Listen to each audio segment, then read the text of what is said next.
Okay, welcome everyone for our work on the Dao De Jing. And then today we are going to start from chapter 16. And then as a rule, we will try to cover 2 to 3 chapter and finish about 1.5 hour to 2 hour. That'll be the rule. And then the format is Amang and I will share our translation. Uh, we will Oh no, we start from reading two favorite translation you have, and then we will share our translation. Then we will have a brief discussion specific on the chapter we are reading, and then we move on to the next chapter. So let's start from chapter 16. Anyone want to read your translation? Please raise your hand. Since we all know with Tao Te Ching, just like Bible, has probably have the most translated ancient texts. So they are different, but it's also interest to. There's no standard translation, but it's interest to hear how different translator interpret the text. As usual, Kwang, please, thank you. Okay, so as usual, I read translation by Professor Moss Roberts of the Tao Te Ching, so stanza 16. By reaching utmost receptivity and keeping steadfast stability, I, as myriads come forth in profusion, contemplate their circulation or multiply in fruitful growth, then bend homeward to their root. This going home called equilibrium. Equilibrium, returning life. Returning life called natural order. To know this order, inner vision. Not to know it is delusion. Delusion would produce misfortune. Knowing order means acceptance. Acceptance, magnanimity. Magnanimity, totality. Totality, accord with heaven. Accord with heaven, with the way, long-lasting life. The self-submerged will not miscarry. Thank you, Kwang. Kwang, can you repeat on the last part?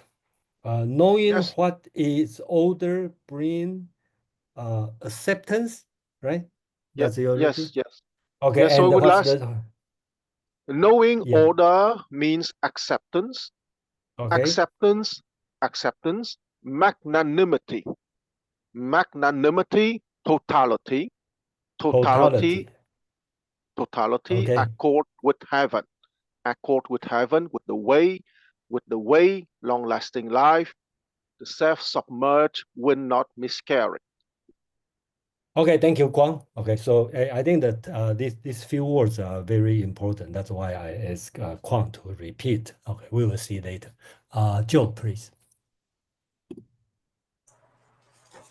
I'm reading Derek Lynn's translation. Attain the ultimate emptiness. Hold on to the truest tranquility. The myriad things are all active. I therefore watch their return.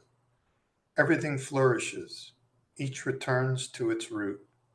Returning to the root is called tranquility. Tranquility is called returning to one's nature. Returning to one's nature is called constancy. Knowing constancy is called clarity. Not knowing constancy, one recklessly causes trouble. Knowing constancy is acceptance. Acceptance is impartiality. Impartiality is sovereign. Sovereign is heaven. Heaven is Tao. Tao is eternal. The self is no more without danger. Thank you, Joe. Anyone have want to read other translation? Suppose I have one. This is instantly fascinating to me how different these are. I'm reading the one I had from college days. Okay, go ahead. Who is the DC translator? That's what I was just looking for. Oh, DC Lau. DC Lau.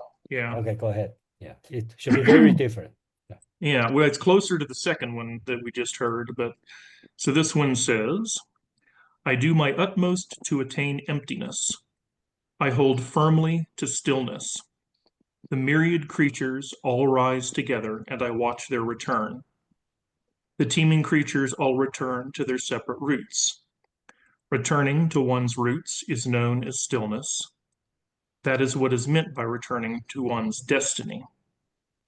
Returning to one's destiny is known as the constant. Knowledge of the constant is known as discernment. Woe to him who willfully innovates while ignorant of the constant. I like that line. But one should act from knowledge of the constant. One's actions will lead to impartiality, impartiality to kingliness, kingliness to heaven, heaven to the way to perpetuity, and to the end of one's days, one will meet with no danger. Thank you, Steve. Okay, so let's share our translation, chapter 16. Let me enlarge the screen. Okay, Aman, can you read?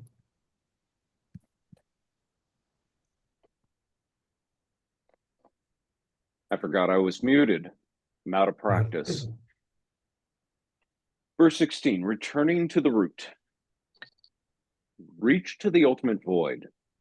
Hold true stillness. All things arise together. I watch their return. Because they flourish everywhere, they then return to their root. Returning to the root is stillness. This is called the mandate of restoration. The mandate of restoration is common.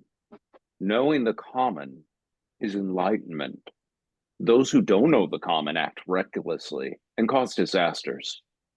Knowing what is common brings tolerance.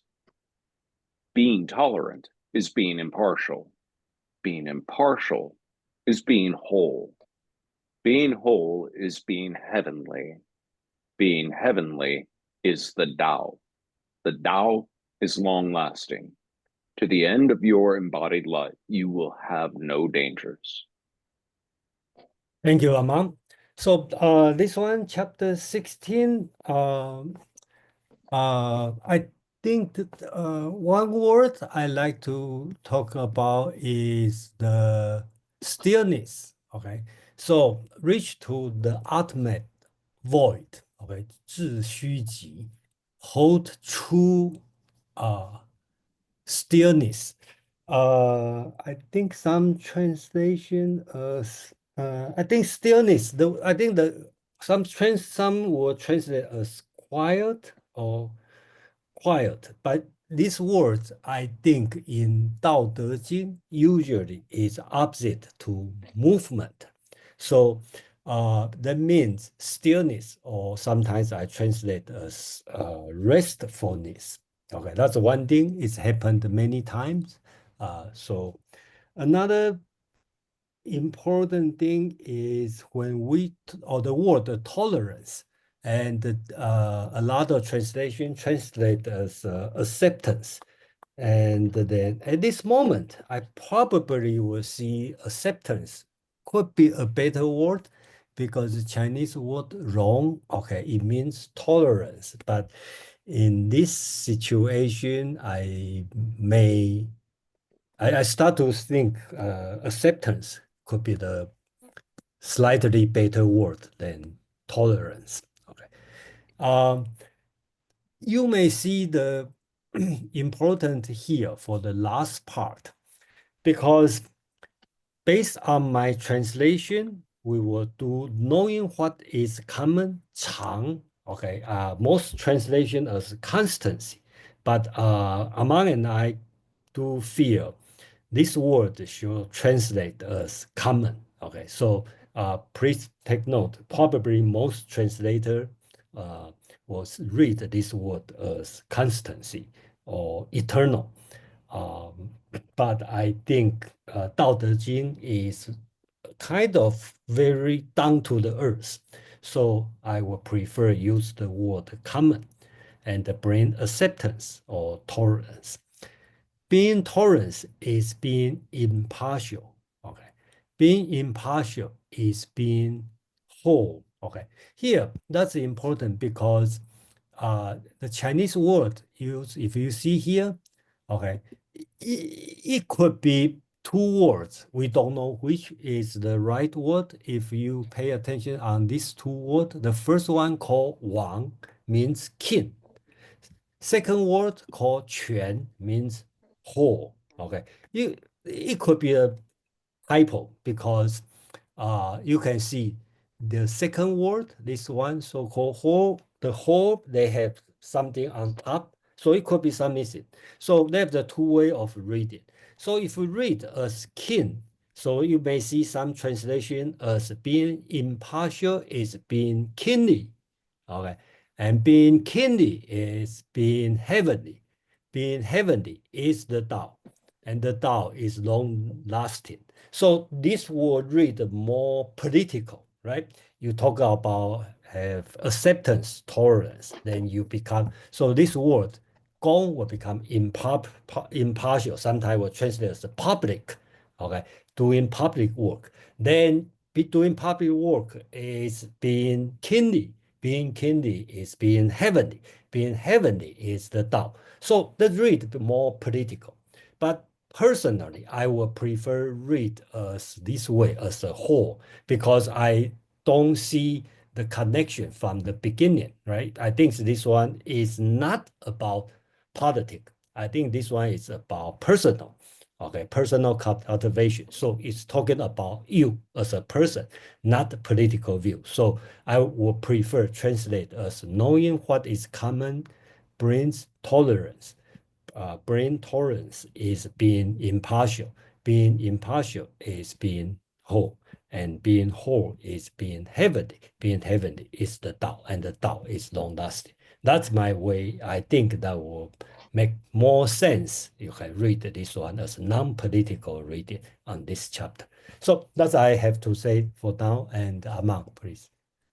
Well, before you started second guessing tolerance, I did want to say I have to admit, I really like our translation. It hits differently, it reads differently, and I think it reads more clearly because even if you take this at face value, the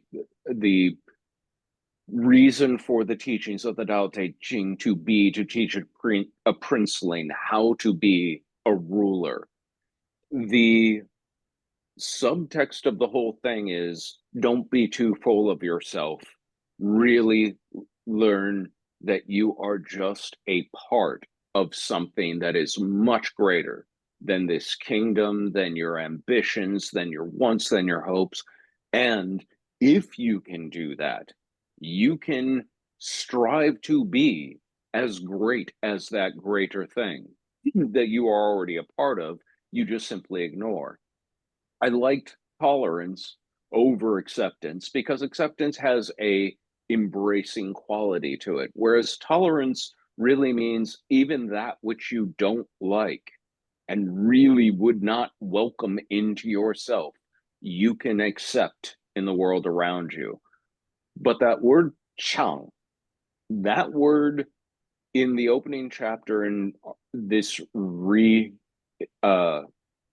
translating of the Dao De Jing that we've done, understanding it for what it was in its time to mean sort of a more, a common thing, a everyday sort of occurrence, really helped me to see how Jason said at the start that this text is translated probably only second to the Bible, and there's some debate there.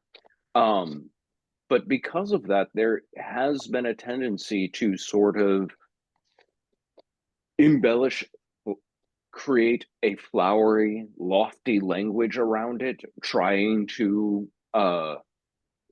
extol it as one of the great religious texts. It is that. Taoism is a thing. Millions of people are part of it. It has stood the test of time.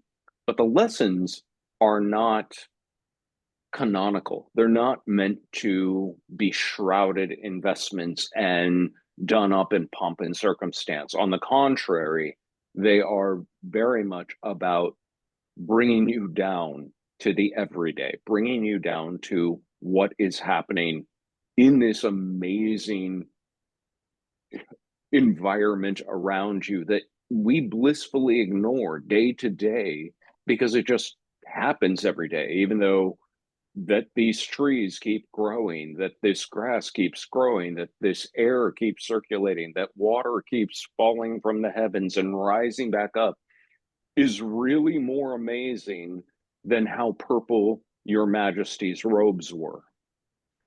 It is in reading that Chang in the opening verse, Dao Ke Dao, Fei Chang Dao, Ming Kang Ming, Fei Chang Ming. Every translation I ever read always has is not the eternal, the forever, the greatness, the elevated, but to see it as the common, the everyday. That really,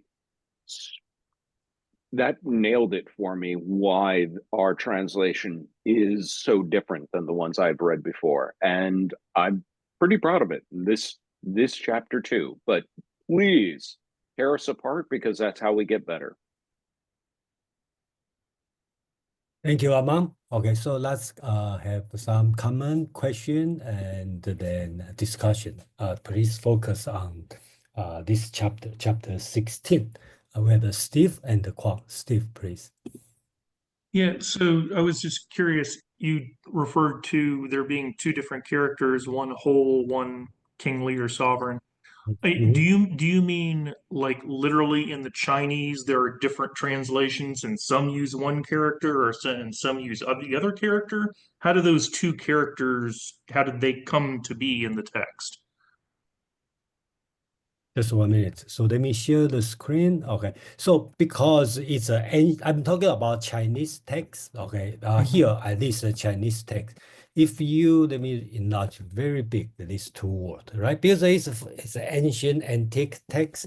I'm not very good on the which version. It's which one. I'm not very good on that. I forget. But you can see these two texts. You can two character. One in parentheses, one is not in the parentheses. You can see the similarity. Okay, anyone with some basic Chinese character training should know that, right? They have the people or something on top of the kid. This one, the first one called kid. This one called the whole. So, because that's the ancient you discover from the ancient bamboo or whatever, you may find out that the text is incomplete. So some people would suggest they probably have something on top. Okay, so I think that's the reason. I hope I answered your So question. you're saying some original source, the Yes. character was vaguely written and it has been interpreted in two Yes. different Yeah. ways because the characters are visually similar. And That's I yeah. don't speak Chinese, but I am somewhat aware that ancient Chinese is even hard for modern Chinese to interpret sometimes. So Yes. that's what you're saying. Okay. All right. Yeah, Thank you. yeah, yeah. And a lot of time, because the people kind of copy after copy, they could have a Right. title, they have this kind of thing. So, we don't know. So I'm Gotcha. not good. I have to admit, I'm not good on this one. Some people are very good to find out what's the source. But personally, for me, I just read whatever available, and then I make a different interpretation. So you guys are working from secondary Chinese sources. Of course, that's what Okay. I should not say secondary Chinese sources. I talk about original, okay, the Chinese Okay. character, but we don't know how does this character copy from. Okay, that's the situation. Got it. So, Got it. Thank you. Kwang, please. Yes. So first, I'm absolutely delighted to discuss once again Tao Te Ching. And I'm absolutely delighted that synchronicity allow us to discuss the number 16, because the stanza 16 for me is one of my favorite. And because once again, how can I not repeat again for the first meeting of our return to the Tao Te Ching about the epistemological development and as symbolized by the character Wang in Chinese. So once again, the character Wang is made by a vertical line intersected by 3 horizontal lines. I would like to mention first that the 2 first lines are absolutely the absolute summary of everything. By reaching utmost receptivity and keeping steadfast stability. So we can see that first we have the myriads come forth in profusion. So here, I think it is a description of the evolution of the mind. And after that, we have contemplate their circulation. Okay, so it's like the line 1 and the line 2 of the hexagram. And after that, we have they going home. They will reach equilibrium. That's line 3, and return in life called natural order.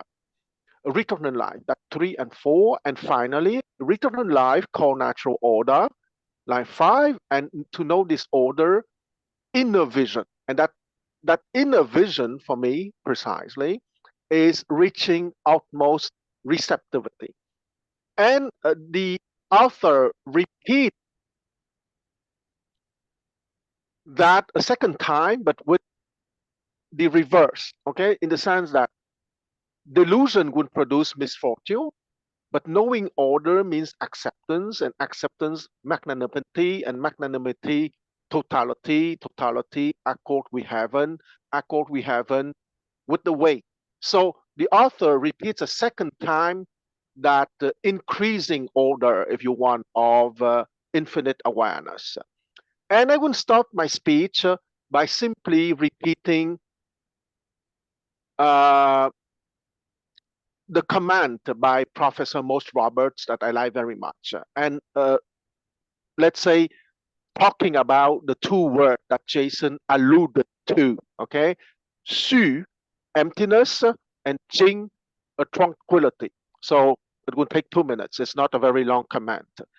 The penultimate line of stanza 15, those who embrace the way do not grow too great, leads to the word Xu, meaning empty, open, receptive in line 1 of this stanza. Xu suggests heaven space, while Jing, meaning stable, steady, in balance in line 2, suggests earth, solidity. The emptiness of the mind enables it to take in the objective world without distortion. Xu and Jing, clear thought and physical balance, made possible Guan, creative contemplation in line 4. By using the word Xu, Lao Tzu opened the door to a complex reinterpretation of psychology and epistemology, influencing the way Mencius, Zhuangzi, Guanzi, and Xunzi analyze the workings and the powers of the mind. But the absence of such key terms as sin, mind, and Xing, nature, in the Lao Tzu suggests that it predates the Mencius. Mencius around 300 BCE, and those mid-4th century Guotian texts in which sin and Xing are crucial philosophical categories. For Lao Tzu and for Sun Tzu, the late 3rd century synthesizer of Confucian and Taoist thought, the mind is a receptor. But in the Analects and Mencius, the mind is a projector, an influential force. Mencius says that when the mind is in control of the physical powers, the qi, they can fill the space between heaven and earth and empower the benevolent kingly ruler to unify and govern the world. Tianxia. Mencius also speaks of the mind shriveling from starvation if it is not nourished by righteous conduct. Objective receptivity see things in large perspective. The 10,000 things moving through the unceasing transformations, but always following a circuit that leads home to the beginning, the root, the mother, the womb. The closing line of the stanza finds the practitioner in the womb, ready to appear as a newborn who can focus its inferior powers and perfect its receptivity. The final word, Tai, graphically, death and fetus, means to miscarry, or perhaps the home dweller with whom the stake lay would feel safer in the womb of the earth if consoled about rebirth by the stanza visions of nature's order. I stop here. Sorry for the long reading, but I think that this command is outstanding. Uh, thank you, Kwang, for sharing Professor Robert's interpretation. Any other comment on chapter 16 or any question? Any thought about this?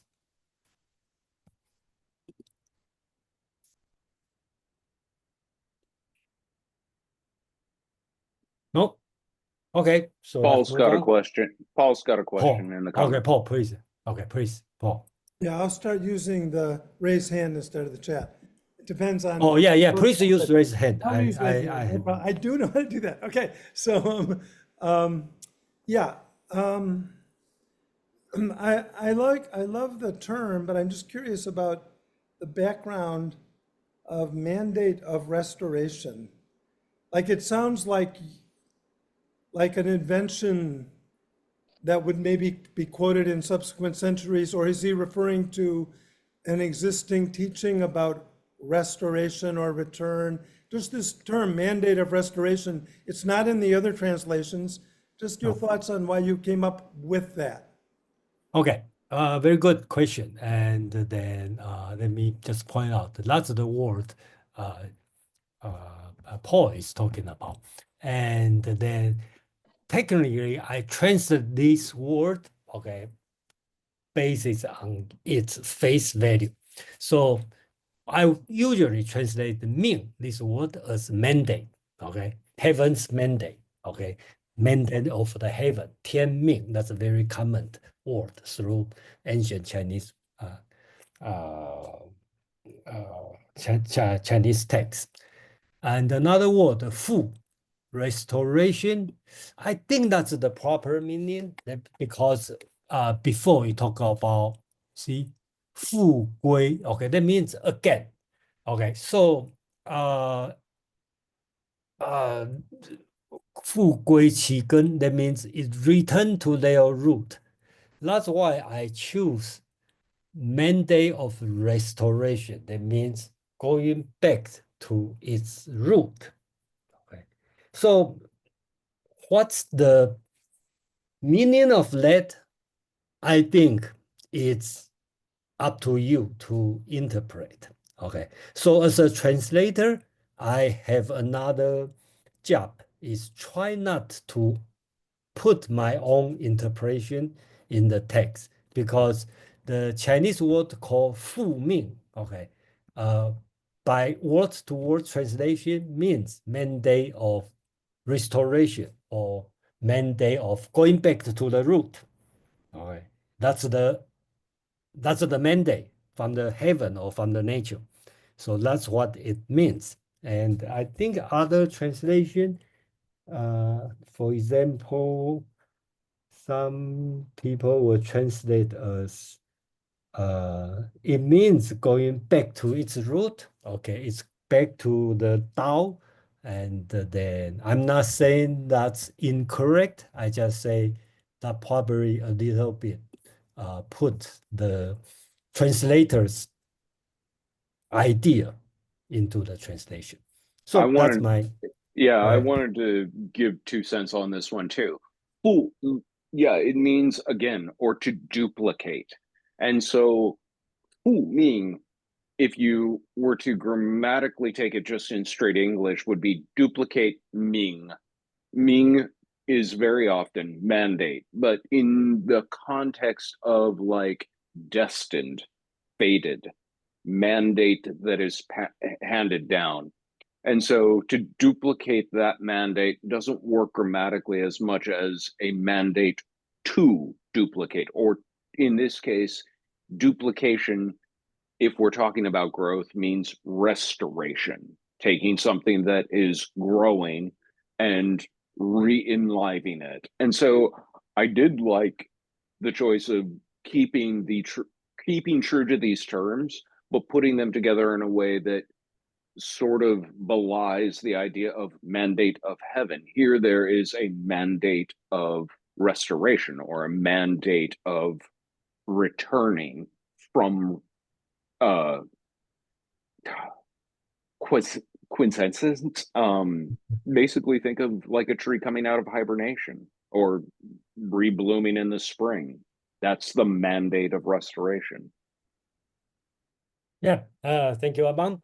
Okay, so Paul, I hope I give you some answer. Okay, again, the one principle I'm doing is if a lot of time, if you deal with any, not Chinese, any ancient text, sometimes it's confusing. All right, so if it's very confused in Chinese text, I will keep it confused part in English. Okay, so I try to, but my goal is when you read in English, you should have the same feeling as the people who know Chinese to read the Chinese. Okay, so Joe, please. So you may have answered this, but I'm not clear on it. The title is Returning to the Root. Yeah. And it's in the text. So the root is returning to the Tao, returning to nature, or is it just up for interpretation? Okay, great. Thank you. Okay, so first I need to talk about the title. A lot of time I disagree with the title. I think the title is coming from Kuang. Do you know it's from Ma Wang Dui, right? It's the title is Yes, yes.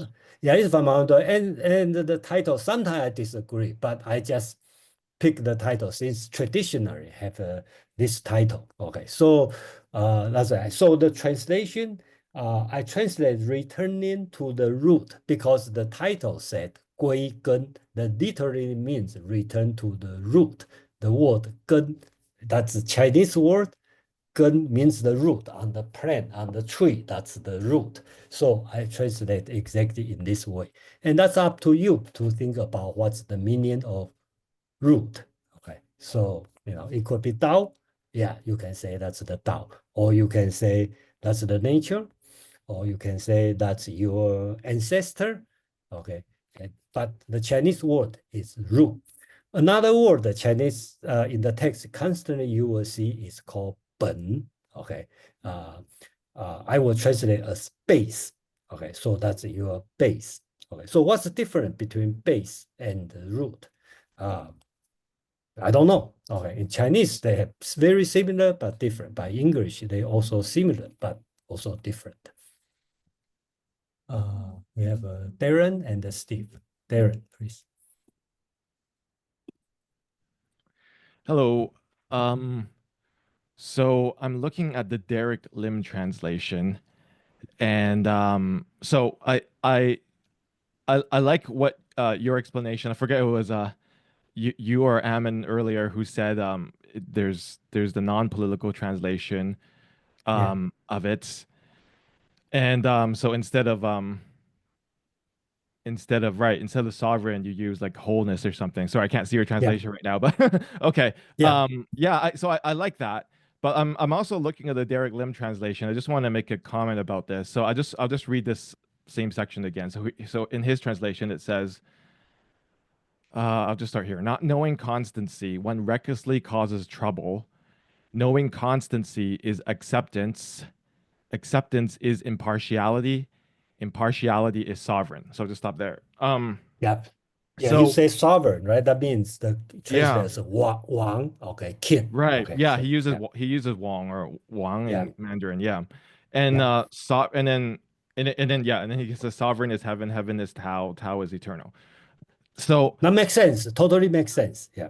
yeah, I like the way you guys do it. I also, I guess the Derek Lim translation, when he uses the word sovereign, and he says impartiality is sovereign, it makes me think. I wonder if there's an ethical point here, because that's sort of what I hear when I hear an impartiality, and so I think Lim's translation seems a bit more maybe ethically flavored and thus more political as well. And I don't think and I think that could be it could be a way of reading this, because it could be like many other like chapters we've already read in this text. There, it could be a critique of Confucianism, right? It's presenting a kind of alternative. It's saying impartiality is sovereign. It's not saying that, the emperor or whomever is sovereign. It's saying impartiality is sovereign. And actually, the way you guys translated Ming, um, Ming, right? In Folk Ming, Yeah. Folk Ming. Okay, that's in Cantonese. I was reading it, and This so I word, right? yeah. So Ming is Yeah, Ming. yeah. I That's translate this word standard as enlightenment. I always translate as enlightenment. oh, wasn't it? Correct. Hang on, didn't you use a word like I thought you used the word mandate somewhere. Oh, mandate. Oh, sorry. Me. Okay, sorry. Okay, because Yeah. you okay. Me. Yeah, Mandate. maybe I was speaking Cantonese, so the tone's Yeah, probably you speak different. Cantonese. Yeah, that's right. You are right. We're Yeah. getting mixed up. Sorry. Yeah, my Mandarin sucks, and I would just embarrass myself if I try Mandarin, so I was just using Cantonese. Yeah. Um, so Ming is is so you guys translate mandate, which I found really interesting because it actually lends itself to a kind of political translation because of the Yes, you idea are of the right. mandate of heaven, right? So it's Uh, mandate although not necessary to okay. be political. Could be religious, right? Okay. Yeah. Okay, you're right. Yeah. And actually, now that I think about it, I'm not sure if the idea of the mandate of heaven was even around at this time. I'm not sure, but anyway, this is just my thinking about this, that there could be a political reading as a sort of opposition to Confucianism, like we often see in this text. And then you guys translated Ming as mandate, so that just sort of resonated even more with a political reading, but not but it could be non-political too. I'm just like musing. Yeah, thank you, Darren. Now, since you bring this one, I can totally translate it as political, right? First, okay, knowing constancy or knowing common, okay, that's read in the Confucius way, political. You can totally read in a totally different way. Just want to share with you. Knowing constancy is acceptance, okay, wrong. Acceptance is gong, okay? You translate as impartiality. Also, you can translate as public. Again, you can translate as duke, okay? The dukeship. So you accept and you become duke. From duke, you become king. From king, you become heaven. Then you become Tao. Then you last forever. So in this way, you can read a totally political Confucius step by step from acceptance, from duke, from king, from heaven to Tao and to forever. Okay, so you can also read this one. And it's nothing wrong. Okay, it's perfect fit with the text. So right now you can see how many different way to read the same text. So just share with you. So Yeah, but just very quickly, now that you mention it, yeah, like the gong there as well, and with the yeah, you can read wong as a and duke. the Gong you can ming, read as a yeah, duke. like all Yeah. these words here are very resonant in Confucianism too. So it really could be a comment or Yeah, it could a be read critique of as like Confucianism. say, yeah, of course you can say, okay, it's total Confucius teaching. Okay, that's exactly the same as Confucius talking about. So really up to you how you want to read it. Okay, so let's go, Steve, please. Yeah, so in preparation for this, I saw the chapters you were working on. I grabbed my book and picked it up and read those. And then, of course, I got carried away. I couldn't stop there. So I went back to the beginning and reread, all the way up to this point. I'm curious because in the translation I'm reading, there are several footnotes about how the poetry, the phrasing of the written text impacted the translation. So for example, there were in one case I remember, it wasn't this one, but it was another chapter where the number of characters in one of the rows didn't match the number of characters in the other row, and the translator was speculating that maybe that was added later, maybe it should be excluded. There was one, there was positive versus, and rhyme scheme seemed to make a difference in a couple of places. So I'm curious. I have two questions. One, the way you have written it in the document that you're sharing. Granted, I presume it was originally written vertically right to left, and you've turned it around so it's horizontal top to bottom. But is the length of the lines, the number of characters, is that like a standard like phrasing of it, a poetic phrasing? And then how much does the poetry, the format, the number of characters per line, like did you find that affect how you were translating things? Yeah. So Aman is showing I was going to what say, he has. before you jump on this, I happen to have this open right here. This is the Ma Wangdui and the Guodian translations, respectively. And you can kind of see the length.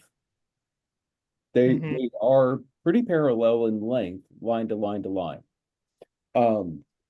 Usually what determined sentence length in traditional Chinese writing was either A, I was done speaking, or B, I ran out of bamboo, I got to move to the next slab. Okay. There's no paragraph, there's no punctuation, there's no pagination. You just simply have to understand through context. This is where this is meant to stop. This is where this is meant to stop. And as to the rhyming scheme, there's something to that as translation is passed through generations. But the spoken Chinese of classic Chinese, nobody knows. I mean, nobody has the pronunciation because there are simply too many dialects. You could do a linguistic deconstruction and come up with a close, but you can't exactly get exactly how this would be pronounced in the original read. That makes sense. Yeah, so even when I quoted the opening lines, Dao Te Ching Dao, Ning Kang Ning Fei Chang Ning, those are very melodic. They're very sort of, they have a rhythm, they have a sound, but that's happened over generations taking on the text. Nobody necessarily goes out of their way to reinterpret a lot, especially when you have a long history of the text. But it can account for the occasional, oh, this really needed to be added. And we see that sometimes. Yeah. Okay. Okay, one thing we want to do, okay, just like Aman said, there's no punctuation, just the text Aman show you. That's just from the beginning to the end. So how do we know the punctuation? This chapter is not, but sometimes from time to time, I might change the punctuation, okay, to make the whole chapter make sense, okay? So if you pay attention, sometimes I will point out, I change the punctuation. So better example would be the next one. If you read the Chinese, even don't know the Chinese, you will see everyone end with this word called 知, okay? This one kind of serve, that means it, then, okay, there. But it's, we know, okay, if you read that one, you know that's the end of sentence, okay? And then 其, a lot of time, this word you see, very often is served as the beginning of the sentence. So by this kind of word, you know, that's the punctuation. 西, okay, that's another word, okay, totally meaningless, but you know, it serves the end as a comma, okay? So I think that's the way we figure out how do we construct the text. So, you know, it's strange. That's very interesting. So in what Aman held up to the screen there were occasional little double marks which looked like it would be a punctuation. You're saying in the original those don't exist, or what is that representing? The little double horizontal marks that look like a change in phrasing. Aman, you probably have to say something to make your Sorry, I screen didn't bigger. realize I was muted. In There this you go. one, you see when you see those little empty boxes, those indicate a missing word. They could not make them out from the original text. Okay, I And appreciate that. the That's not what I was asking lines about. indicate the end of one strip of silk or the end of one bamboo strip and leading into the next. Okay. Thank you. All right, Kwang, please. Yes, Sorry. I would like. Oh, have you finished, Emma? I didn't hear that. Sorry. Yeah, go ahead. Yeah, Kwang just want to make sure you already finished. Yeah. No. Okay. Yes, I wanted to be sure that you have finished, Emma. Okay. So I would like to answer shortly to Darren. The notion of Tianming, the mandate of heaven, existed since the Zhou dynasty, which started in 1046 BCE. So, and it was the concept which justified the change of dynasty. And obviously, the time of the Tao Te Ching was about 5 centuries after the founding of the Zhou dynasty. So at the time of the Tao Te Ching, the notion of mandate of heaven, either in its political meaning or its philosophical meaning, was already there.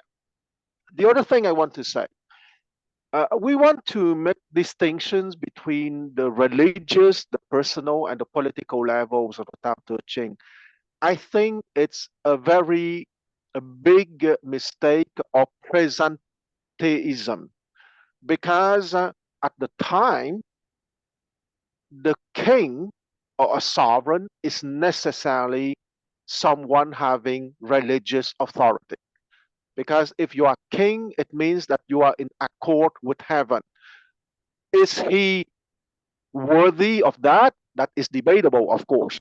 But at least on the theoretical level, and what has been accepted in the society of the time, is that the king is the son of heaven. And because he's the son of heaven, meaning that he has absolute overture to heaven, he's allowed to be king. The other thing that I want to say also, that it is okay in 2025 to make the distinction between political and the personal epistemological development. But let's not forget that this Tao Te Ching is a philosophical Taoism, okay?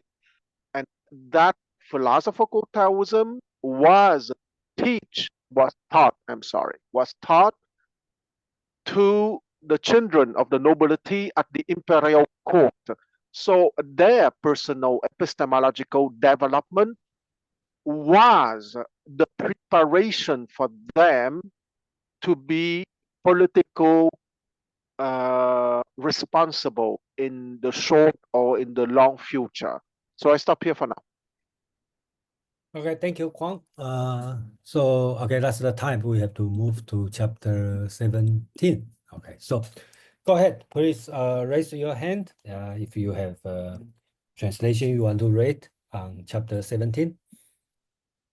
Kwang, please. Yes, thank you. My hand was too slow, so I'm sorry. So stanza 17, translation by Professor Moss Roberts. The best of ancient kings were in their kingdoms hardly known.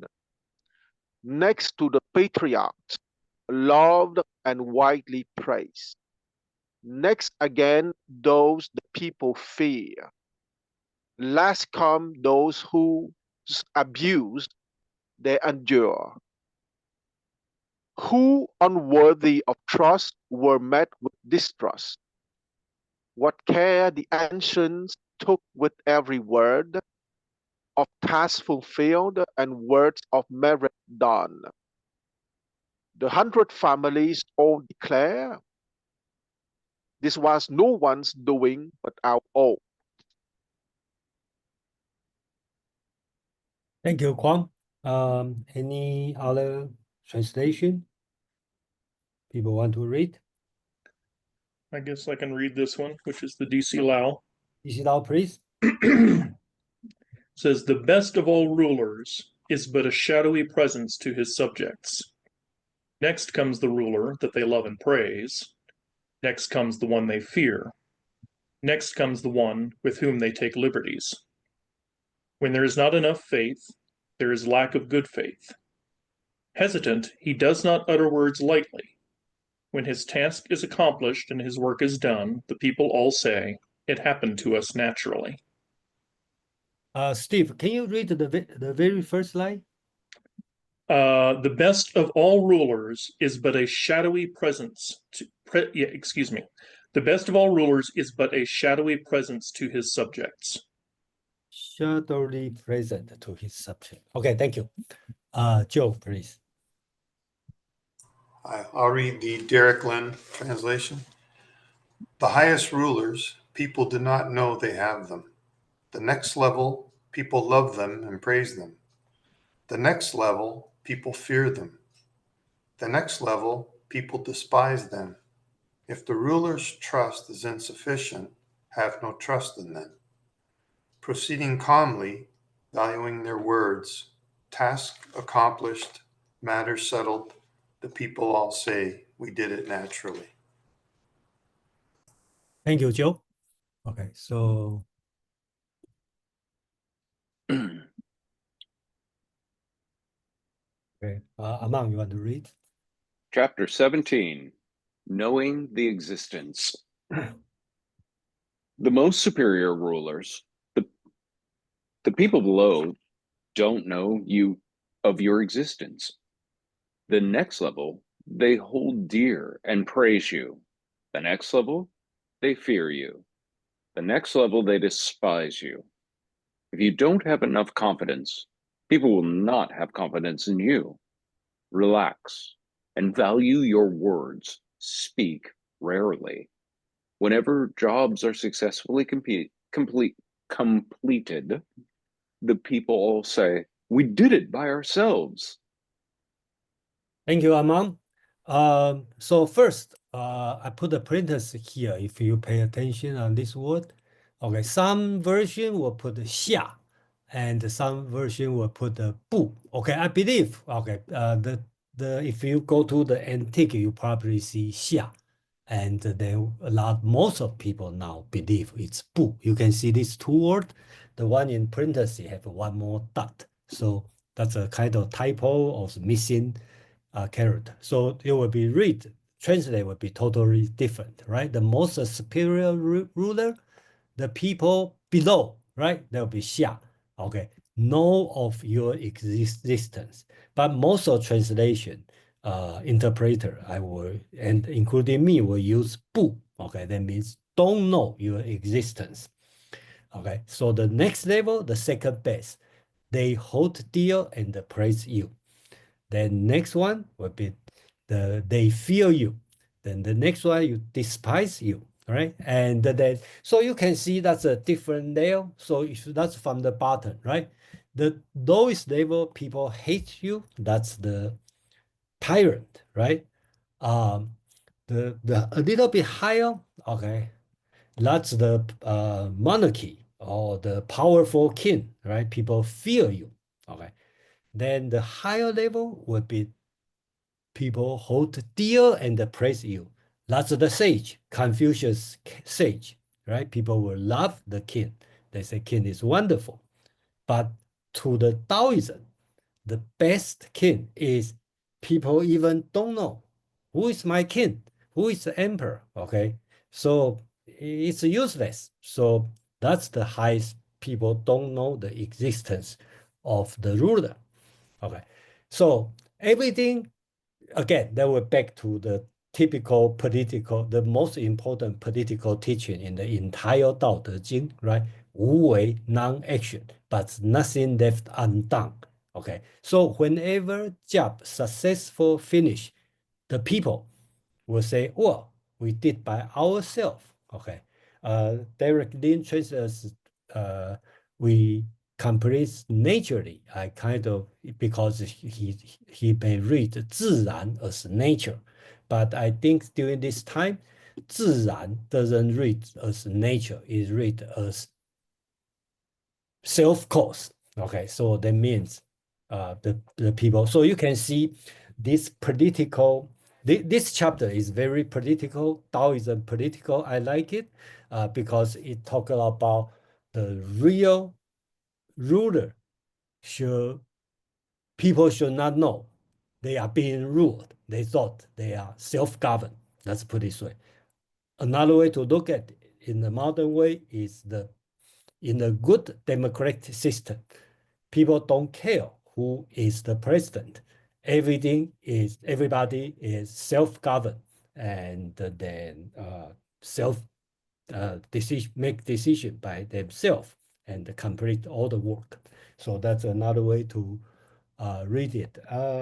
When Professor Robert, which can't read it, and then you may pay attention, they talk about 100 family. Okay, the reason is this word 百姓. Okay, so literally translate as 100 last name, 100 surname. That means 100 family, but it means the common people. That's why I translate the people or the common people all say, okay, we did by ourselves. So, another important thing, I think our translation is very different from, I would say, most of the translation is this word 信. Okay, you can look at, and then this word 信 we translate. If you don't have enough confidence, people will not have confidence in you. Most of the translator will translate as trust. Okay, so that means if you don't trust people, people don't trust you. Okay, so which is correct because 信, this word also means trust.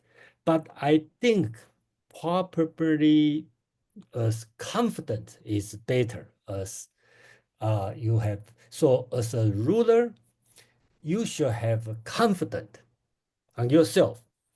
So people will have confidence on you, in you. Okay, so we can say they are the same, but that's the words I choose. I think it makes sense. Okay, in this text. Okay, and make it slightly different from Confucius' word. So, okay, so that's it. And Aman, please. Yeah, I want to take this chapter and not do a very deep exegesis. I want to take the meaning of it and really address the question, so what does all this ancient Chinese wisdom do for you? The most successful managers have people below them who aren't even aware of their existence. Next best to that are ones that you like and you're buddy with. And the ones worse than that are the ones that you fear turning the corner or watching you work. The ones worse than that are the ones you dread to see. This kind of advice is really good vocational career counseling. If you're in a situation where your supervisor, your manager, your superior is a petty tyrant, you do not have long to be at that work successfully without being miserable. A rebellion is brewing. If you love your manager, if you think, oh, great, I love this person, they're wonderful to work under, we go out for drinks on the weekend, well, good, but not the best, because this could be somebody who's going to have a looser sense of boundaries, of, you know, when it's appropriate for them to be meddling in your personal affairs and when you need to actually draw some separation. Best is the person you don't even know who's there. I work at a college. I have 6 bosses. I love playing the game when I actually see them all for a dean's meeting. How many of my bosses know who I am? And usually I walk away with 2.5 to maybe 3. I sometimes will include the college president in that. Mostly because I'm happy to have this number low. The lower this number is, the more I am able to do my work and not be interfered with. It is when the meddling begins to occur and the minutia starts to build up that you feel like you're being strangled by your job. Take this in a very present sense that most of us could probably understand from our own lived experience. Now extrapolate to, by the way, Chai say, you're going to be the son of heaven in charge of all of that is under heaven. So, you really might want to be thoughtful how you're going to shoulder that responsibility. as you shoulder more responsibility, how would you want those whom you are responsible for to think of you? And ideally, as I always say to my students, every day I am not on rate my professor is a great day, because it means you're just doing the work yourself. I've set you up to do it. I've shown you, I've given you the tools, and now I have completely relinquished and stepped back. I think that there is sound advice in ancient wisdom that we can actually bring into a modern day lived experience. And this passage, probably as much as any other, makes that argument with me. Thank you, Amon. Okay, so let's come with some discussion, question, comment. Kevin, please. Yes, thank you, Jason, Amon, everyone else. Welcome back. I'm going to start on a single word, word "xing." You translated, I guess it's a little bit Western, I would say, I cannot recall. However, yeah, I would say it's, you see, basically the word itself, the person plus word. You do what you say what you do. If you are an empire or manager or boss, how you need to build your own credibility, not just your confidence. You see, I think you translate to confidence. This is a little bit of Western one for myself. Yeah, that's my thought about that. Thank you. All right, thank you. Thank you, Kevin. Okay, go ahead. Darren, please. Yeah, it's interesting that these different translations they waver between different perspectives. I like the way you guys did it. So you guys consistently take say I'm trying to find your translation again. You guys consistently take the ruler's perspective, it seems, all the way down. So in the second part of this, you guys translated as relax and value your words, speak rarely. So that's that's the that's for the ruler. But Derek Lin, for instance, he says, well, if the ruler's trust is insufficient, have no trust in them. Proceeding calmly, valuing their words, task accomplished, matter settled. So if the ruler's trust is insufficient, have no trust in them. Like that sounds more like it's taking the people's perspective. I don't know. Maybe I'm wrong, but it just seems like there's ambiguity about what, like, if some of these lines are taking the ruler's perspective or the perspective of the people. I think you guys are right though, because you guys very consistently take the ruler's perspective, which is just also good for for consistency's sake. I also like the way you guys do. You guys said here, yeah, relax and value your words, speak rarely, because you guys are saying like value your words. So what's that in Chinese? Oh, guai yin. Okay, yeah, that's like yeah, I like that. Like, because you guys are saying it means like value your words, as in speak rarely, as in like like hold your words, like don't you know like don't throw them around too much. Whereas Derek Lin is saying valuing their words, so it's like he's saying like value. It sounds like it's valuing the people's words or something like that, like listen to them or something like that. So it's different, but I actually like the way you guys do it, because I think it feels deeper. um and finally, just a very last quick thing. I think it's a little bit amusing to me. So the first two lines, I'll just read the Derek Lin translation. They're all kind of similar anyway, the translation. So it goes, the highest rulers, people do not know they have them. The next level, people love them and praise them. And it goes down. The next level, people fear them, and then the next level, people despise them. So I just find it funny because it's so clearly flagging that Confucianism is at the second level, because that's where people love and praise them. And ideally in Confucian philosophy, there people are supposed to imitate the virtue of the ruler, so obviously they'll have to know it and admire it. so they imitate it. So I just think it's funny because I think it's quite clearly, again, well, maybe more than chapter 16. This one, chapter 17, like just starts right off the bat. The highest kind of philosophy, the highest rulers take the form of Taoism, and it's the next level, it's Confucianism. So I think it's pretty in your face, and I find that kind of amusing. So that's it. Thank you, Darren. I want to talk about the xin. Okay, why I translate as confidence instead of trust. Actually, it's not my own idea. I read it from Su Ce's comment. Okay, Su Ce say, 无诚自信则以道喻天下足矣. That means Su Ce said, if I am self-confident, then I can rule the world by following the Tao. Only those who don't have self-confidence will practice Confucian's morality or impose harsh law, which is legalism.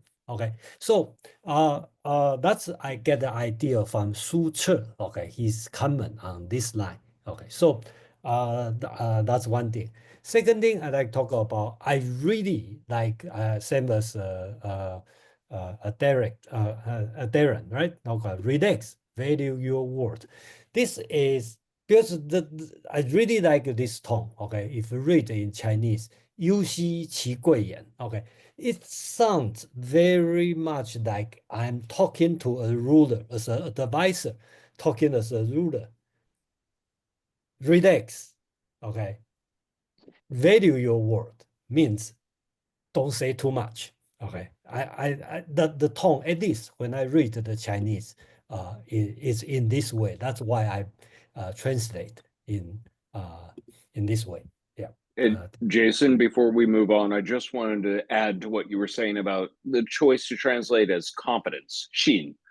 I really liked it, partially not because of Suchi's commentary, though I do appreciate and respect his approach to it. But kind of what Darren was just talking about, this sort of John Lockean version of translations of chapter 17 that try to place power in the hands of the people. Here, by using the term confidence, you both intimate self-confidence and confidence in your people, especially when you say, relax, hands off, step back, let them do it. You have to have confidence both in yourself to have made the right choices and confidence in the people you've delegated to actually accomplish what you're hoping is accomplished. And when it is, you can kind of dust your hands and say, great, my confidence was founded. That was one of the reasons I really did like translating Xin as confidence more than trust. Thank you, Amon. Okay, so we have a few hands up. Let's start from Kwang, Paul, and Steve. Okay, Kwang, please.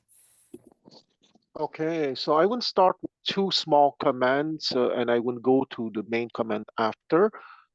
The two small comment, or the two small information rather, is the title are not from the Guo Tian or the Ma Huangdui. It was from a guy named He Shanggong.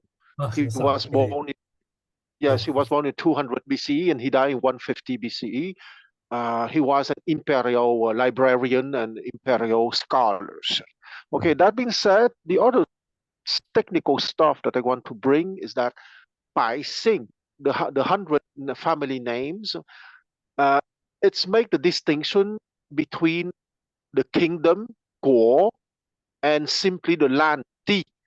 When we speak of a land that is not acknowledged by Chinese civilization as something, let's say, honorable or great, the people would be called simply Min, the people. And when when the text is talking about Tai Xing, the 100 family names, surnames, it means that those people are living in a guo, meaning a civilized kingdom. So there is an undertone that Bai Xing is better than Min in the text of ancient times. That being said, so it shows that the text is absolutely political once again. I would like also to come back to the fact that this text talk a lot about rulers, either directly or indirectly. Why? I would like to remind the meaning of the title, Tao Te Ching, the classic of the way and of power, because one of the fundamental principle of Taoism, of Confucianism, and also of legalism is that if a ruler need to have his mind developed to the level where he has self-mastery. And if he has self-mastery, it means that he has an absolute receptivity, as in the stanza 16, it has been mentioned. Okay, so the ruler is the man having reached to at least self-mastery. So because he has reached to self-mastery, he is capable to rule. So the classic of the way and of power is about the development of your mind, of how you can connect yourself to the way, the infinite awareness, or the outmost receptivity, to use the expression of stanza 16. So you would have the appropriate powers of the mind to rule yourself first and to rule the kingdom second.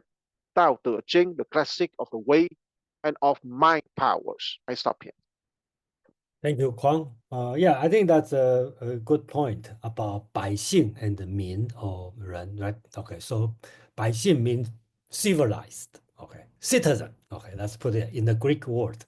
In the Greek situation, it's the citizen, not including slave, okay, or barbarian. So thank you. Paul, please.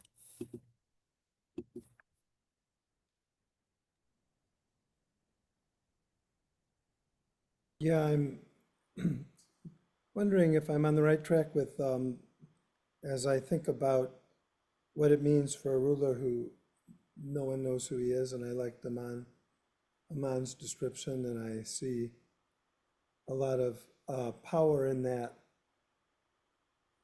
But I'm thinking you would to really understand this, you'd have to go through the whole Tao and discuss what non-action is, and I mean, learn about what leadership is from that point of view of non-action. And it's just raising that question is, do you agree with me? Is that part of this? Because if you're practically invisible, are you making a difference? Well, of course, the Tao would say yes, but it's not an obvious way of making a difference. Is that inside what we're seeing here? Oh, let me tackle this, please. Yeah, this is also the justification for legalists that would elevate the emperor into reclusion and just enact laws draconian. But how do you actually enact Wu Wei in real life? About a couple of months ago, take this in steps. My niece is about to have her 17th birthday, and she's going to get her driver's license finally. My brother and sister-in-law said, we want to get her a car. I've been in the market for a new car for quite some time, and I said, why don't I just give her mine after I get a new car? And they said, really? I said, sure. About 2 weeks ago, my sister-in-law texted me and said, were you looking at the one with the white interior? And I said, yes. And she asked me make and model. And I said, are you doing my car shopping for me to expedite your daughter's birthday gift? I then got a slew of car advertisements sent to me. And I selected one. And today I have a new car. I didn't shop for it. I was invisible to the equation. I did almost nothing except invest in the loss of my previous vehicle.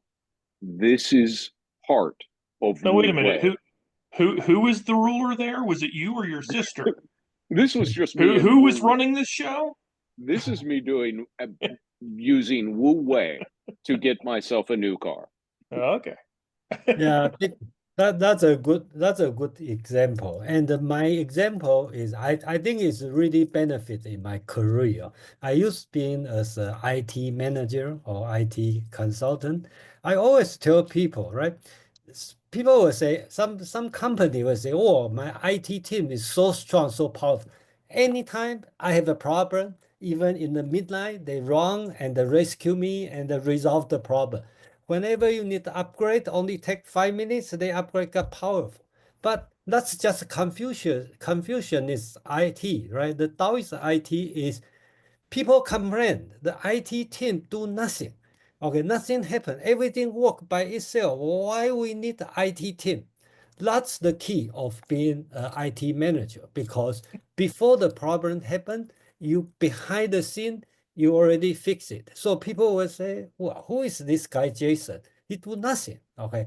Because I'm hiding behind. So I think that's important. So a lot of time, for example, in the war, this general is a wonderful general. He fight. Every time he fight, he won. Okay, he always have a victory in the battle. But that's just secondary, right? The best is people scared of him and they never do everything he wants. People just give in. So I think that's another way to look at it. So let's go to Steve. So first I'll comment, I'm also in the IT world and my manager says more or less the same thing. Our goal is to be like a utility. The utilities, the electricity is just on. Like I don't ever have to think about it. And so and exactly what you say, then the team gets questioned, so what do you guys really do? Because I don't see you doing anything. So that's very close to my heart. My question was, could you bring the translation you have back up on the screen? So as you've broken it down, the second half of the first line is where I'm focused. And you had me reread the translation I had. So yours says the people don't know of your existence. And the one that I have is the ruler is but a shadowy presence to his subjects. Mhm. As an English speaker, I sort of like the imagery of shadowy presence. You're there, but you're not there. I kind of like that imagery. I'm curious, transliterating character by character, that second half of that first line, what are those characters and how might you arrive at one translation versus the other? Or is the one that I have maybe just a flowery reinterpretation? But I'm curious what the Chinese characters actually are in that section. The Chinese character is very simple. Okay, I wish they use a different word, but the text use 不, that means straightforward, no. Okay, so don't know, negative, negation, don't know the existence. 有, okay, because Chinese has no be verb. Okay, so usually there's no being. Okay, so I usually the Chinese word 有 I don't translate as have, okay, or possession. I translate as existence or being. So that's the way it is. So that's it. So there's two more characters there though. Excuse me, you say two Could you more? go back to the visual? Okay, just 1 minute.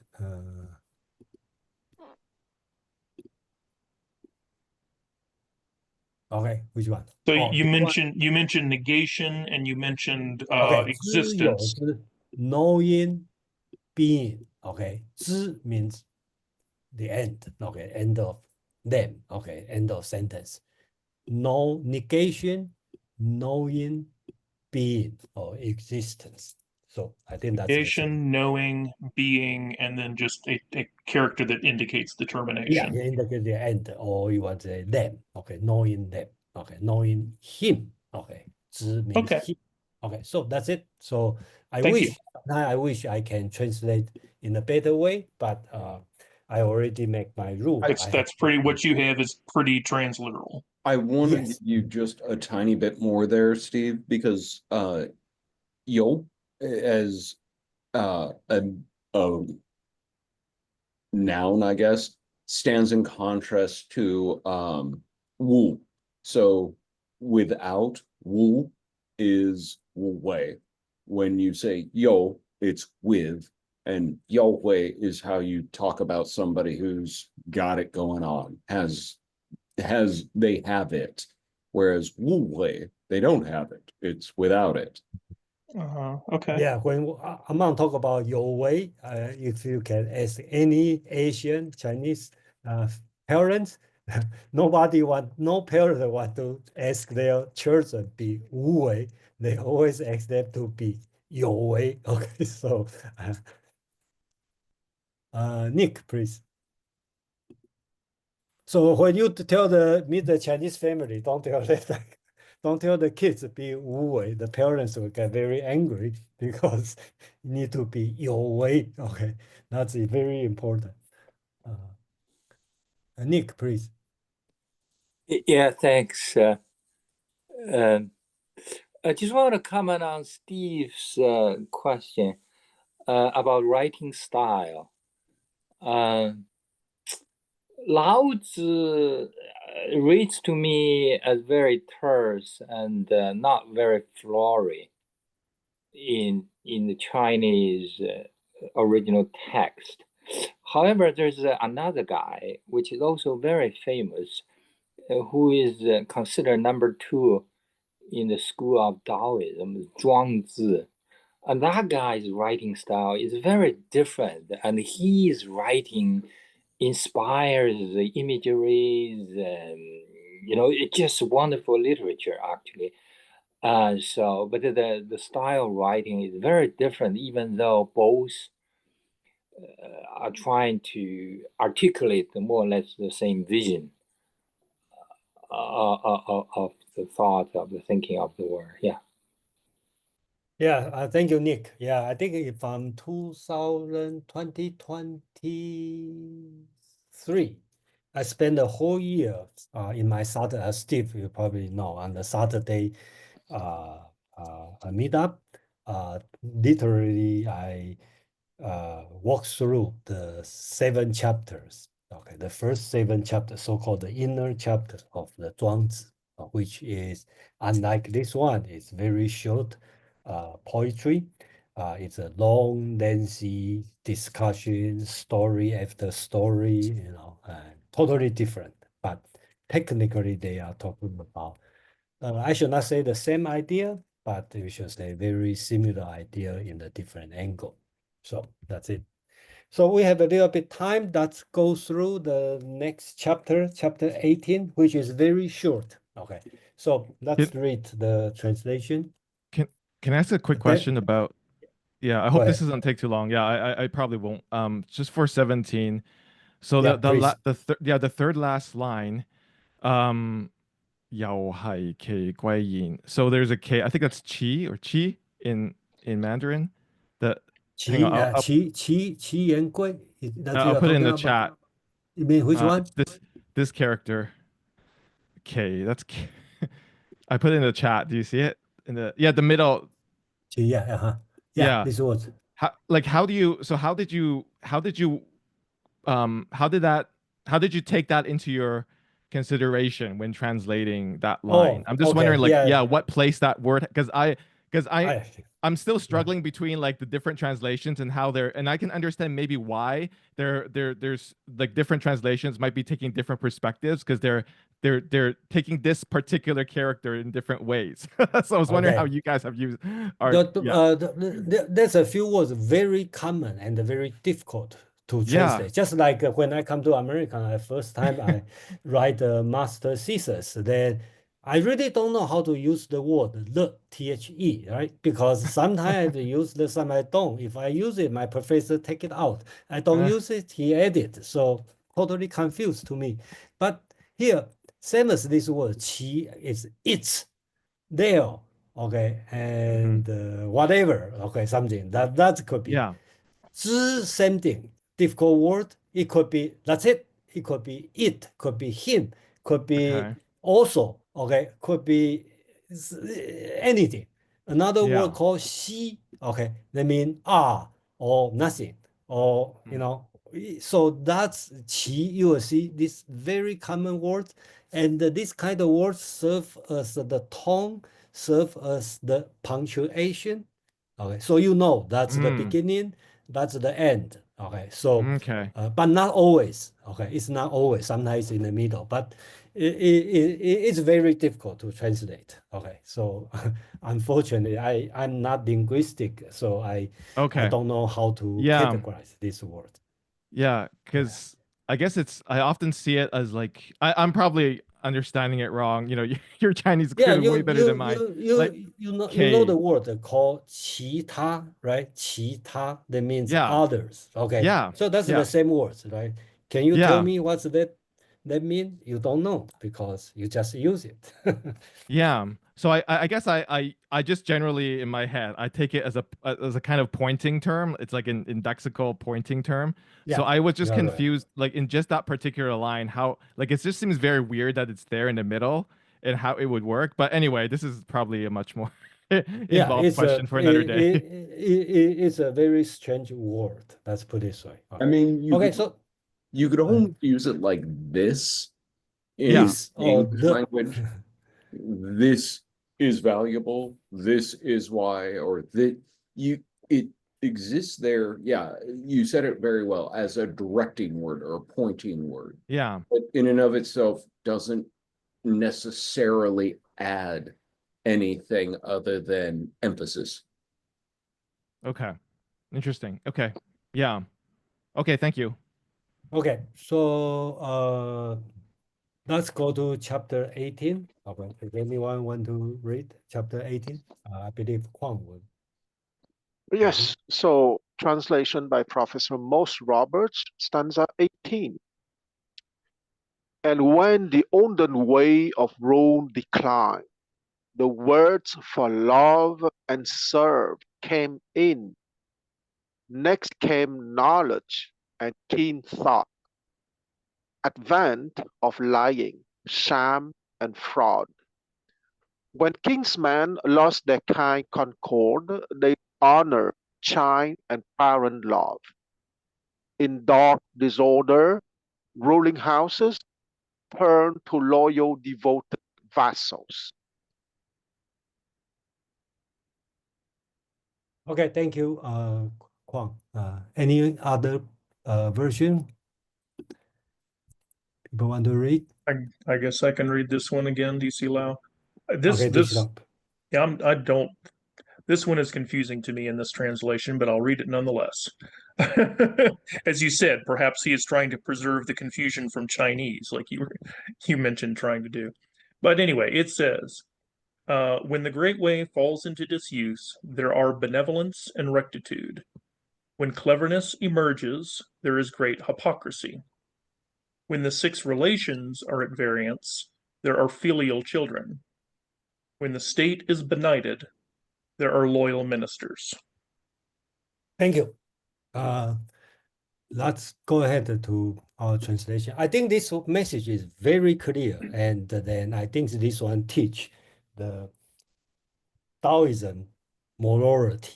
Okay, so Aman, can you read? Verse 18, four beings. When the great Tao decays, there are people of Ren and Yi, righteousness. When knowledge and intelligence are praised, there are great hypocrisies.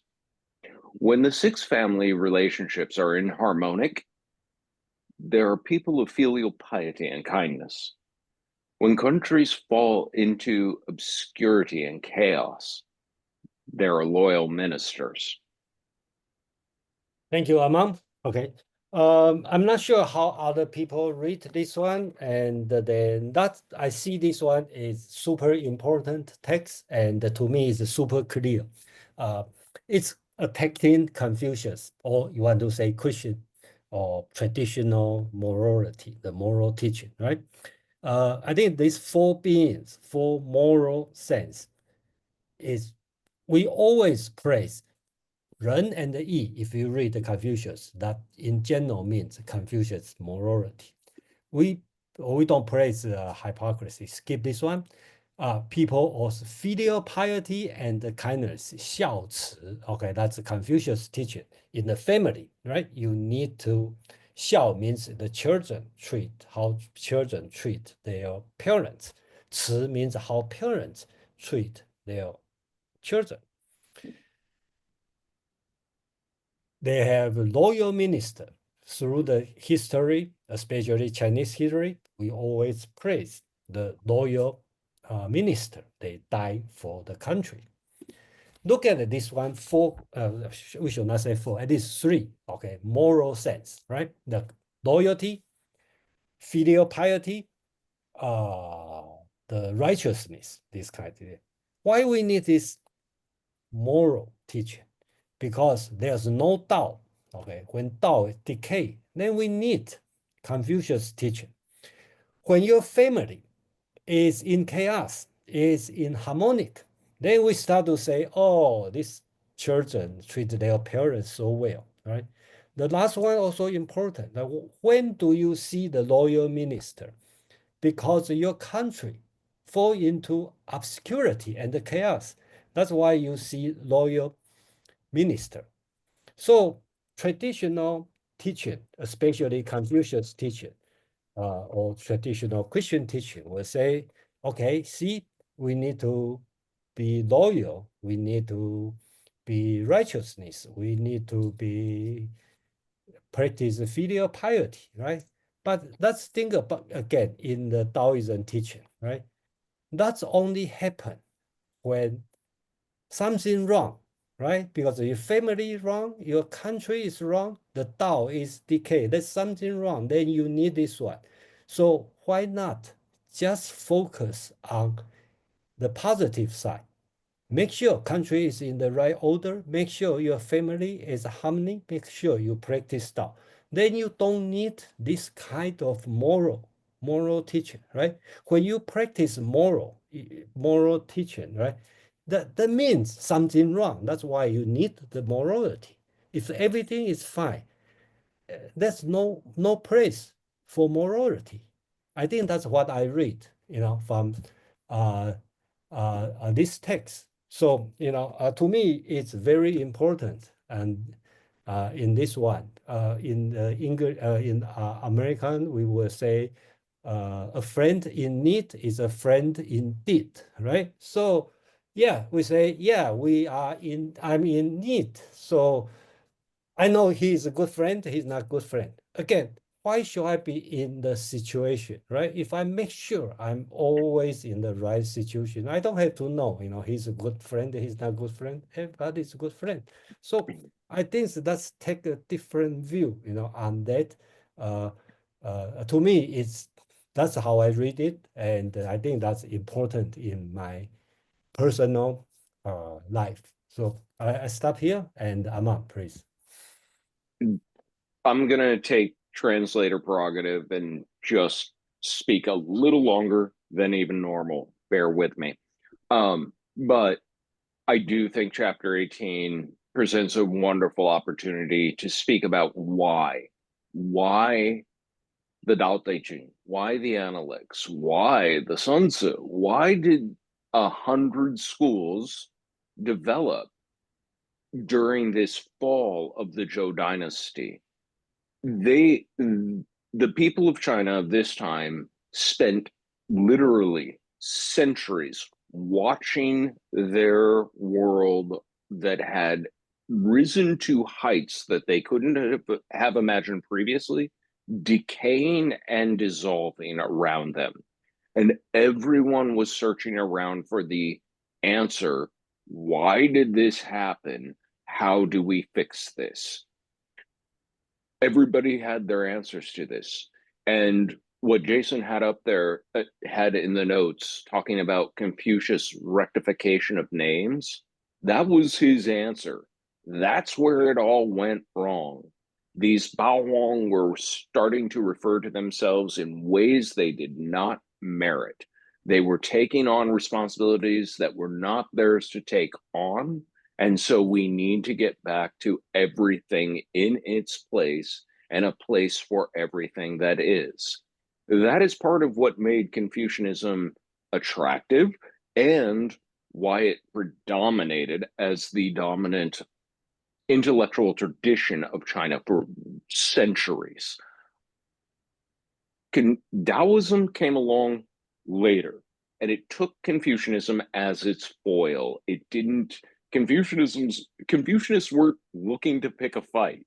They had an answer. They believed in their answer.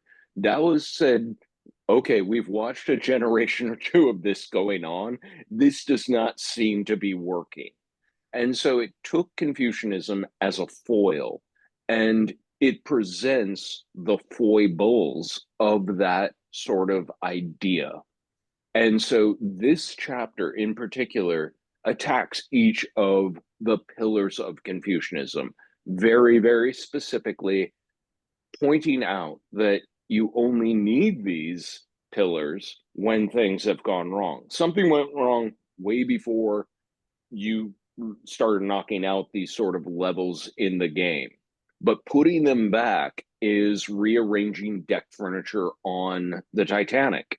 You have lost sight of the iceberg we've hit and what we need to actually do about it.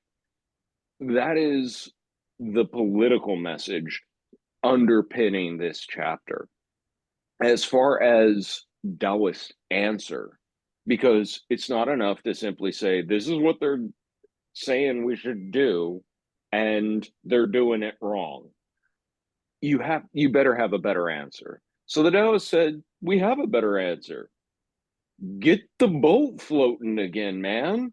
Just get back to on the path we needed to be. All the rest of it, window dressing, patch the hole, stop focusing on all the sort of outside stuff. What did we have before? We had a supreme ruler who was great in the early Zhou, and nobody here knew his name because everything was working. We had order to this kingdom. We didn't have people running around claiming to be kings because they felt like it, and that just being fine.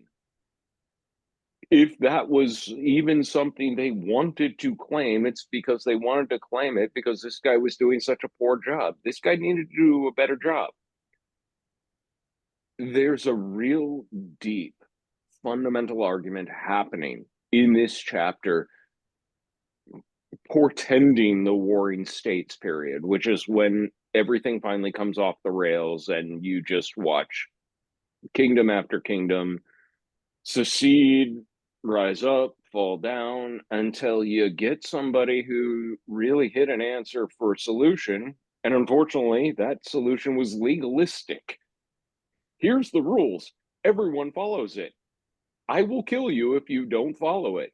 There are 100 different ways to kill you. They're all ugly, and we will make them all public. That ruthlessness of the Qin dynasty gave legalism a very bad name in terms of an intellectual tradition, but everybody held aspects of it for centuries afterwards, even to current. But it wasn't a great recipe for holding on to power, because the Qin dynasty reunited China, and that's where we get the name China, and it's the shortest dynasty in Chinese dynastic history. Where do the Taoists play into this, and where does Lao Tzu's lessons here play into this? We've lost the great Tao. It went into decay. Somewhere along this way, somebody steered this boat into an iceberg. We need to get somebody who knows how to steer this boat away from icebergs.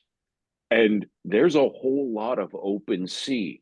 You don't have to have a set course and path. Sure, that'd be fun. Maybe we'll hit Tahiti by accident, on purpose. But maybe if we just drift on accident, there is a whole bunch of stuff out here to see. And all we need is somebody at the helm to turn left well ahead of running into a reef.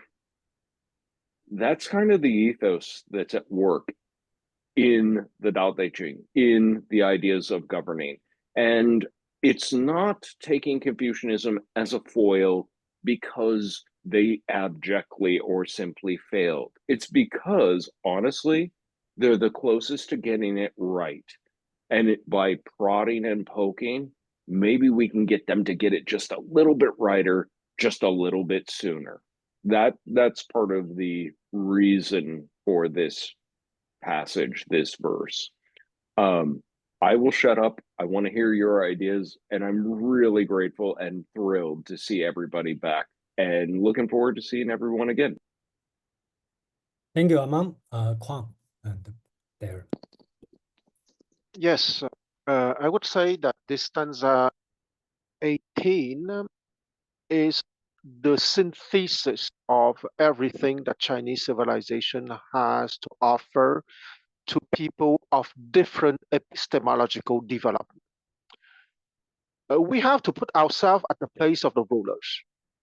Of course, that there is a desire, an utopia, that everyone would be at the highest epistemological development, because there's one thing which is running through the Tao Te Ching. The best is not to have a government, of course. But that kind of a statement of desire is in the order of utopia for now, meaning that is it possible that everyone would be at the highest epistemological development? It is not obvious according to the historical records of the last 3,000 years. I limit myself to Chinese history. Then, I would say that the three main teaching from China, Taoism, Confucianism, and legalism, correspond exactly to the three main level of epistemological development of the people.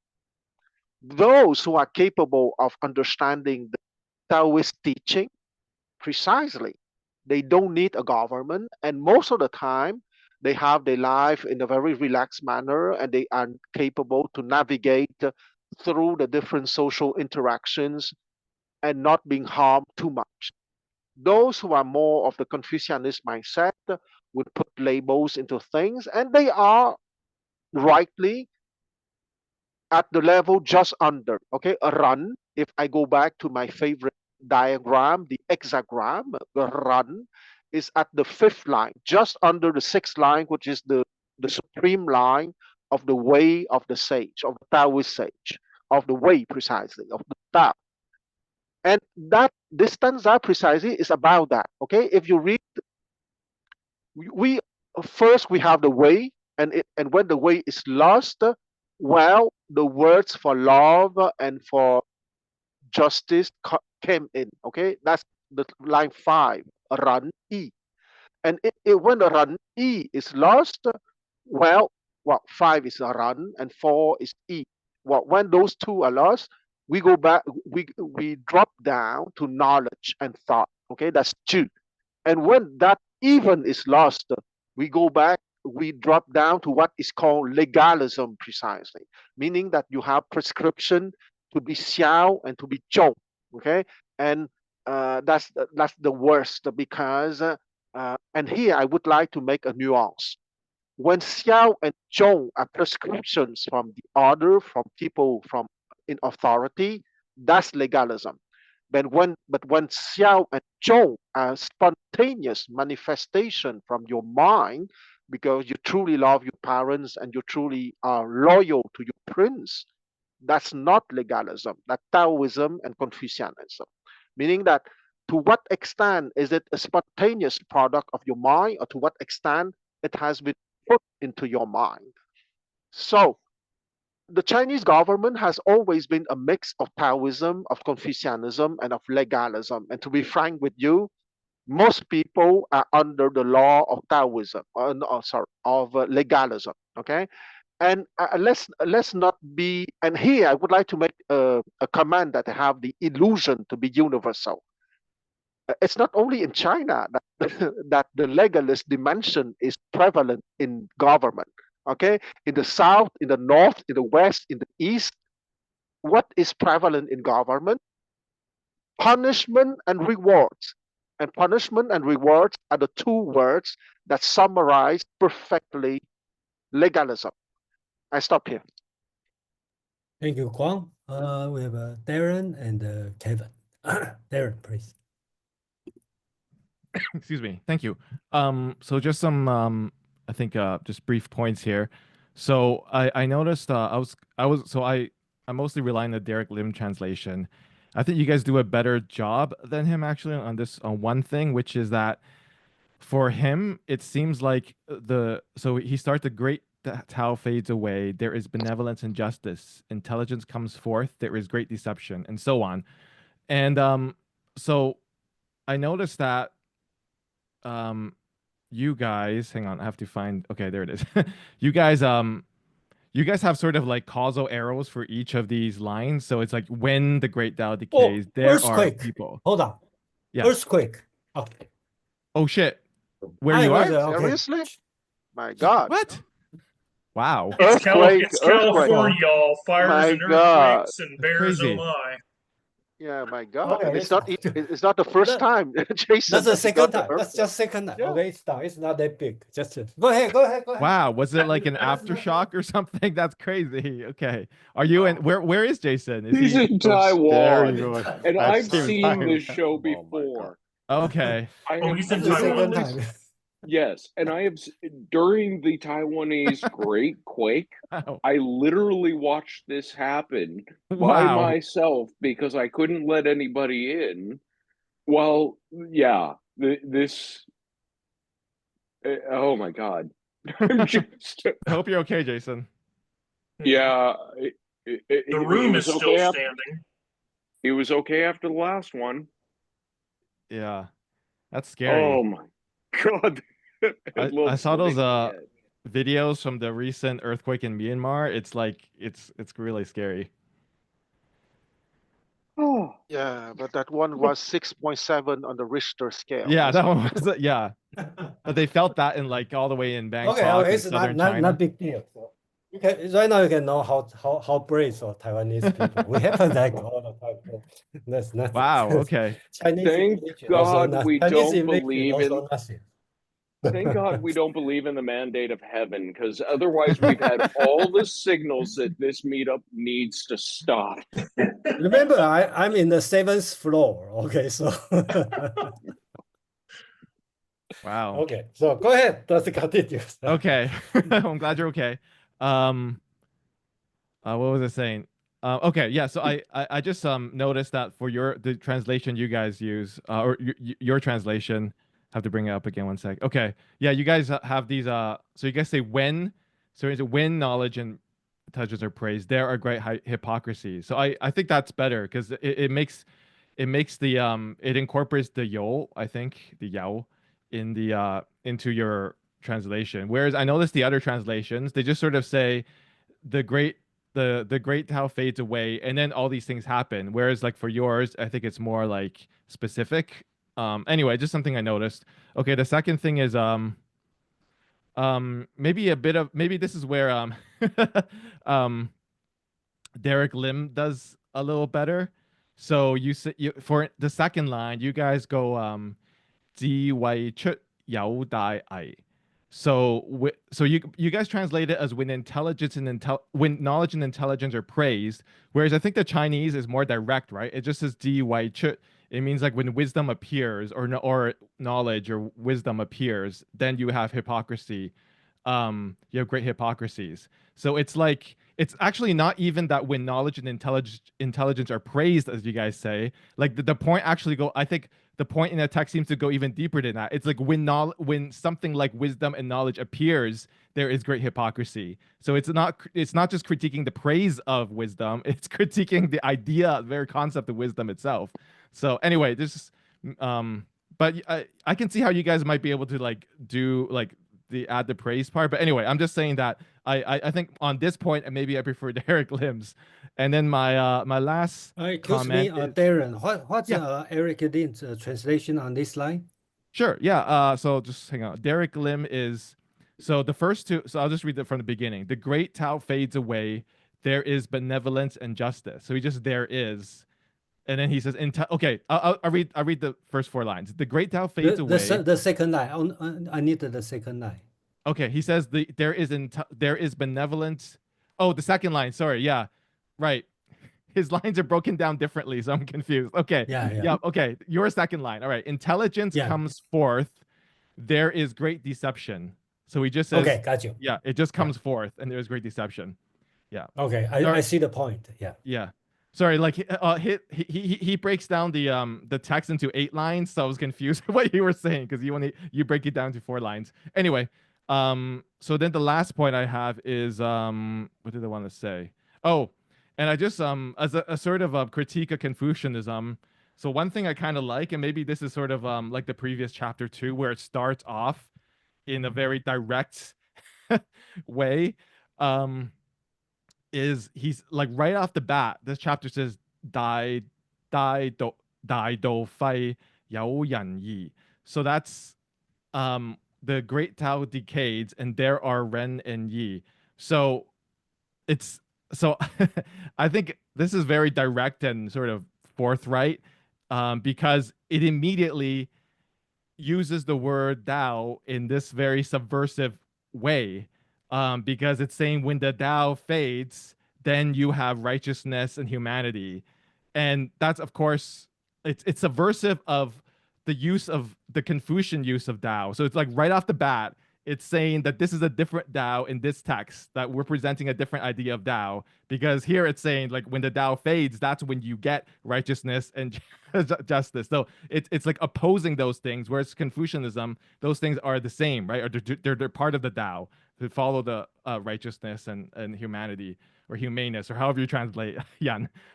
So anyway, I just sort of like this sort of very immediately he uses the he challenges this central concept Tao right off the bat. Okay, thank you, Darren. Yeah, we probably need to close for today's meeting. I will have a Kwang have last word, and then now okay. Yeah, Kwang, please. Yes, it will take 10 seconds. I would say that the Taoist masters, they were not against the mind powers of benevolence or the mind powers of loyalty or of filial piety. They were against the fact that you put those stuff on a pedestal and you would create a kind of competition among the people to be given an award that you are pious or loyal or stuff like that. Okay, because those mind powers were precious, of course. But what the Taoist master did not like is that the Confucianists made those things into a kind of rat race, okay, for virtues. I stop here. Okay, thank you, Kwang. Oh, Kevin, I think you have your hands up. Yeah, before. your earthquake, knock my hand down. Yeah. Sorry, feel the earthquake, not my fault. Thank you. Jason, share your personal experience about management style. So for me, I want a practical way to understand it. If I'm going to put this do something versus do nothing. If that's Okay. you see the modern way and the full like return. That's so important in this one chapter. These days we don't understand those concepts. We look forward. We don't want to look return. Actually, the return could be root cause. Why this? We look for KPI these days. When we make more issues, the people get some work to do something.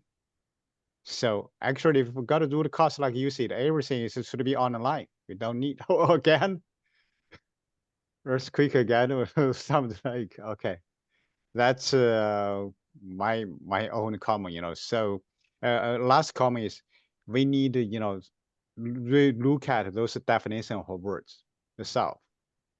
Thank you. All right, thank you, Kevin, and thank you, everyone. And today we finished to chapter 18. So next week, let's do it 19, 20, 21. Okay, so Means like the homework. Yeah, some homework to do, and then so good to see everybody. So good to see Welcome back. everyone. Okay. Thank you so much.